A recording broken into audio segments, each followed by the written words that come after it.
Pada 1940, Soekarno menulis artikel di majalah Panji Islam yang berjudul Islam Sontoloyo. Dalam tulisan tersebut beliau menulis, tidak, justru Islam terlalu menganggap fikih itu satu-satunya tiang keagamaan.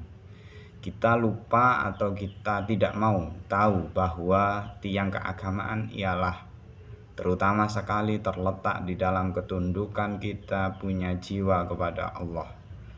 Jelas Soekarno dalam tulisannya yang berjudul Islam Sontoloyo tersebut. Menurut Soekarno, esensi beragama adalah ketaatan terhadap Allah. Umat Islam harus melihat sikap dan nilai-nilai Islam terus dan harus tumbuh, bukan kepada teks-teks fikih yang mengekang dan tidak dinamis. Hal ini kemudian yang dia singkat dengan pernyataan, dalam berislam ambil apinya bukan abunya. Kita bayangkan bagaimana kemudian jika Bung Karno hidup di zaman sekarang, ya, zaman dimana pernyataan tokoh mudah dipelintir lalu dianggap sebuah penistaan. Sudah barang tentu melekatkan kata Islam dan Sontoloyo akan membuat orang-orang yang sensitif terhadap hal-hal yang berbau agama menjadi panas bukan main. Masih dalam tulisan tersebut, Bung Karno menulis, saya terangkan dalam artikel itu banyak sekali orang yang menyebutkan dirinya Islam, tetapi dia sebetulnya itu Sontoloyo.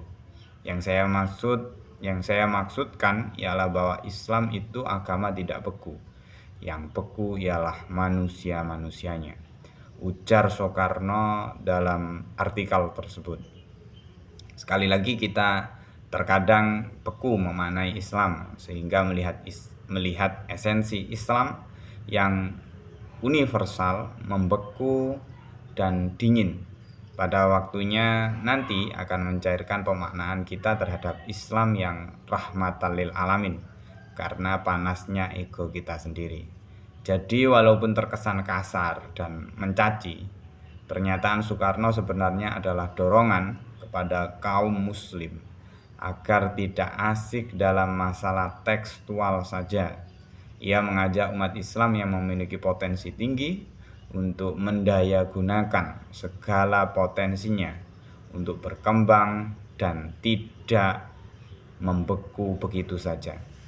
Bisa juga kita simpulkan bahwa perkara hukum dalam agama alias fikih merupakan suatu hal yang penting.